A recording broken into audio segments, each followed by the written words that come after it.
Welcome back to Red Smoke Barbecue. Today we're going to be seasoning my brand new offset smoker.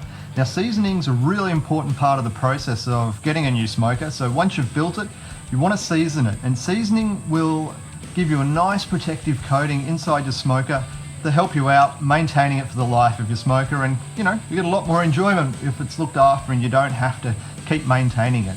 So today we're going to look at what you need to season, how you season it, and setting up your first fire. So let's get straight into it.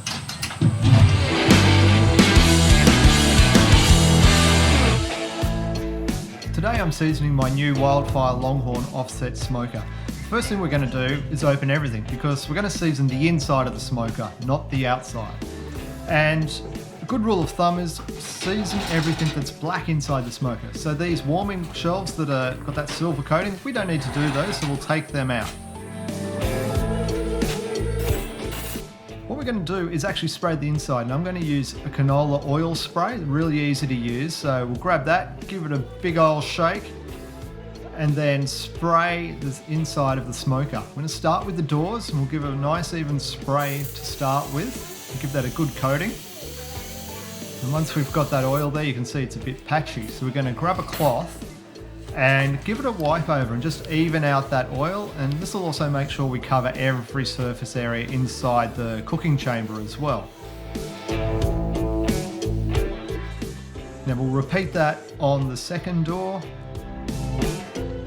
and then the firebox as well. Again, anything that's black inside the smoker, we're going to be covering with oil for that seasoning process to happen.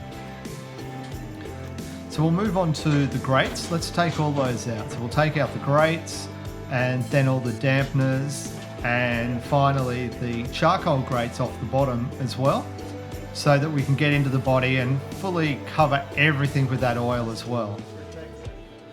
And that'll give a good protective layer. So we'll spray it, spray from the inside as well, and just make sure every surface is covered.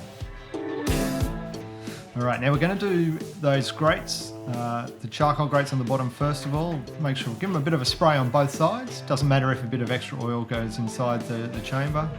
And we'll give those a wipe and make sure they're covered. Then we'll do the same with the baffle plates. So make sure you cover both sides of those baffling plates as well. And something I'll probably do is actually rotate them and flip them after every couple of cooks, just to make sure they stay nice and flat. Then we're going to do the same thing with the grills on the top. And that's the main chamber done. So we're going to repeat this process inside the firebox. Make sure you cover every surface there, the inside of the vents, and also the ashtray. So do both sides of that. Make sure it's covered as well.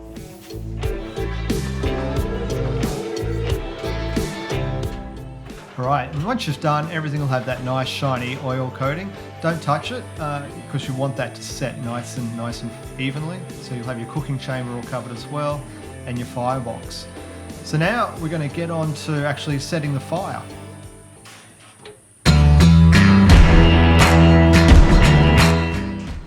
Okay, so the fire, we're going to need our charcoal starter, some lump charcoal. So I've got these size bits, they're not too big, so it'll be nice and easy to just load up into the charcoal starter. And we're going to use this to build our base coals as well, to start off. So just grab a fire lighter, and I set it on a paver so it doesn't make a mess on my ground. Light that. Put the chimney on and let that just start to burn. Now it'll probably burn a little bit black to start with. That won't take long to dissipate, and then you'll get a much better burn. And we're just going to sit back now and wait for that to burn through until we get some nice white hot coals. Alright, these coals are looking white hot now, so they're ready to go. Now we're going to open all the vents on this end of the cooker and also the chimney, and we're going to run that through the whole seasoning process open to get good airflow.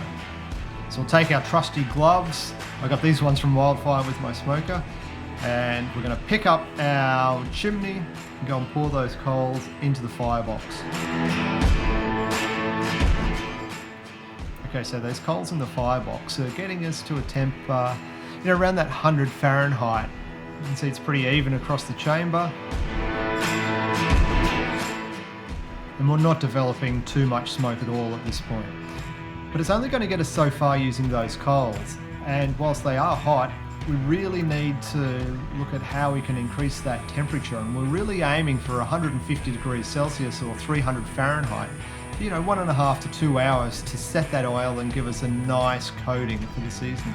So I'm going to use some different size splits to build the fire up, and I use different ones here just to test out and see how they interact with the firebox and how the smoker actually heats up. So now we're rolling some smoke.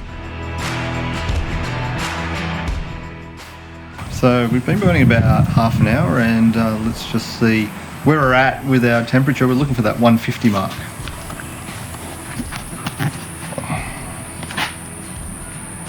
Looks like we're there, spot on. Just going to let that burn for 1.5 to 2 hours at maintaining that 300 degrees Fahrenheit or 150 Celsius. And when we're finished, we're going to end up with this nice hard protective coating, nice shiny surface inside, and that's going to run for quite a while. And you won't have to repeat this for about a year into your cooks. So that's it. My smoker is all seasoned and ready for its first cook. I think I'll do ribs for my first cook. They're super easy to do and always tasty. Now we've got a lot of other things coming up on our channel, a lot more recipes, a lot more things about how to maintain your smoker and other videos. So, if you like what you see, make sure you subscribe and hit that bell notification and keep up to date with what we're doing in our future videos. But until next time, keep on